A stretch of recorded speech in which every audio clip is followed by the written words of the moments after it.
Alright, so I'm back with another trail camera review. This is the Browning Dark Ops HD Pro. It's for sure the best camera we've ever owned. I think they range from like $140 to $170. And they're, like I said, by far our best camera we've ever owned. It's just an amazing camera for the money. And the one thing I really like about this camera is it's just really small and compact. As you can see, it's about as big as my fist. It's just a real nice small compact camera, and has a real nice HD display on it, so you can go through the options and stuff, and it's really user friendly, really easy to set up. Lots of different options to set it up at, and it's, like I said, it's got a little screen so you can kind of point where you're aiming, so you don't really have to like guess. You know what, you can see it on the screen when you're setting it up to kind of figure out where you want to aim it. You know, that's real nice.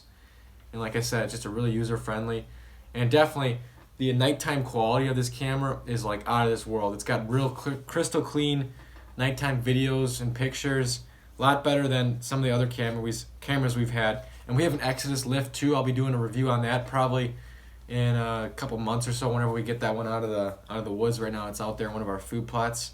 And obviously, this being the Dark Ops, it is a black flash LED camera. And I was looking at it at night.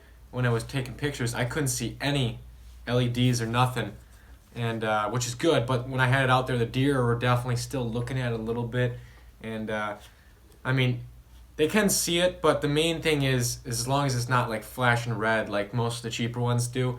And Browning has a bunch of red flash cameras too, but I would definitely recommend getting the dark flash cameras, especially if you're putting them out on your own private land. But for public land, I wouldn't really go for anything really much more than $80 because you're taking a risk of someone stealing it. So, but like I said, it's got the black LEDs, but the deer, no matter what you use, I think they still can see it a little bit. They can still kind of sense it's there, but again, a really good camera. And I'll include a bunch of videos and pictures at the end, so stick around till then, and I'm going to get into setting it up here and showing you the display and everything in just a second. And the one nice thing I really like about this camera is there's multiple ways to mount this. It's got the 9mm camera stick and pick mount, which I like to use these. You can get a three pack of these for about $10, which is real nice. You can just screw it in here, screw that into the tree.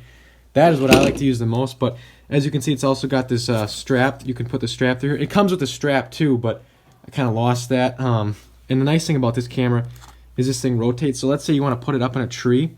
Here's the tree. You can put it up higher in a tree facing down, so that's real nice. You don't have to find like a stick and wedge it in there and get that nice angle. It's got the angle already, and you just tighten this up. So that's one thing real nice about this camera. It's got multiple different ways to mount it onto a tree, which is real nice. Alright, so let's get in here now. Turn it on. I don't really know what the size of this display is, but it's not too big, but it's just big enough where you can see. You can see I'm kind of recording with my phone there. This right here is the battery eject button. It's pretty hard to slide this up. You almost have to use like a screwdriver, and it'll pop out the battery compartment. It uses 6 AA's, which is nice because most cameras use 8, and these are the original batteries in it. We're at about 37% right now, and we've been using these batteries since like I believe late August or something like that when we got the camera. I took it down in, I think it was like late January now. Anyways, to get more in the settings now, you hit this mode button. You can see date, time, mode. Trail is pictures, capture delay. So it's got picture quality here. Low is 4 megapixels, medium, high, and ultra. I just leave it on high. Could probably even leave it on medium because this thing uses up SD cards pretty quick. And multi-shot, I usually leave it on a 2-shot, but it's got 3-shot, 4-shot. It goes all the way up to 8-shot bursts. And multi-shot off is just one picture. So I'll just leave it on 2. So let's go back up here. Capture delay, 1 second, 5 second, 10 second. And it goes all the way up to actually an hour. That's for the time lapse. So it's got time lapse. That's where, like I said, you can have your capture delay. It'll take a picture every 60 minutes, every 30 minutes, or whatever you want here. Let's go back up. Video, capture delay again. Video quality, it's got high and ultra. Just leave it. I usually just leave it on high. Video length, I think it goes down to 5 seconds, 10 seconds, 20 seconds. I was just leaving it on 20 seconds. 20 seconds or 30 seconds is usually what I use. And it's got a minute, 2 minute, So 2 minutes is the longest videos it'll take.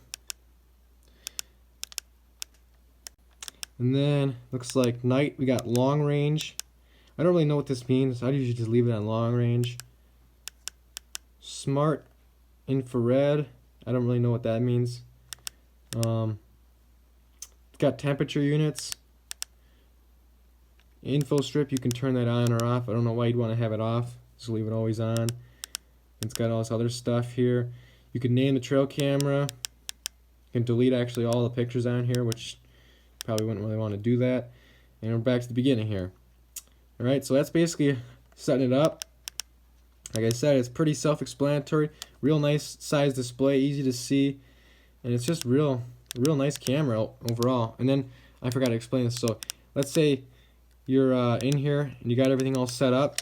If you leave it like this and shut the door, it won't do anything. It'll just stay on. You gotta hit the mode button and then it'll start its countdown right here. 10, 9, 8, 7, down to 0. And then you're done. So like I said, real self-explanatory, real nice camera. Oh, and it's got 12-volt external power. We usually use these in the wintertime, like right now when it gets really cold. Even our Energizer lithium batteries died out in the cold when you get like down to negative 20 degrees here. So it's got that option too, which is real nice. Just an overall, a real nice camera. Alright, so this right here is on the 22nd of January this year. And I guess as you can tell, it's snowing right here, and you can still make out like what each buck looks like. I know sometimes the horns kind of blur together and it's hard to tell which buck is what when they're walking along. And this is a nicer buck. This is in September right here. And he kind of disappeared though after September, unfortunately.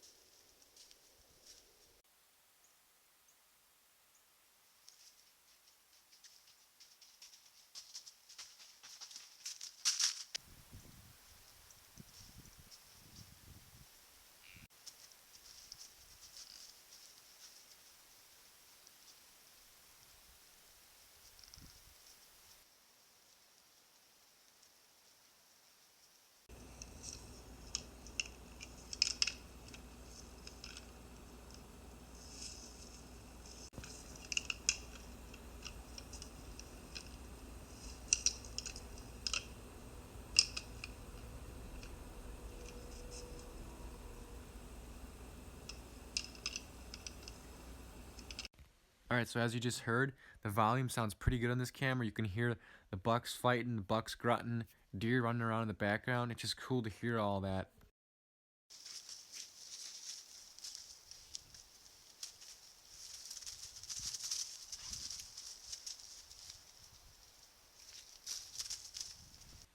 I really like running the cameras on video just because you get a whole nother perspective instead of just one or two pictures of a deer walking by. During the video you get, it's almost like you're hunting and you're sitting right there watching the deer. It's so much cooler in my opinion to have videos instead of just still shot pictures. Like this buck right here, if it would have took a couple pictures, it would have took probably like one or two blurry pictures and I wouldn't even be able to figure out what deer it was that was walking by. It's just a big buck, you know. And same thing with this, just so cool to see that big majestic whitetail like that up close. It's just really neat. And right here, I was just videoing it off the computer screen, right here. The other videos I used the SD card reader and screen recorded on my phone. So right here, I'm videoing off of a computer screen, and it still looks pretty decent. Well, that about wraps up this video. I really hope you enjoyed it. And yeah, the Browning Dark Ops HD Pro, our first Browning camera, and I am really, really impressed with it.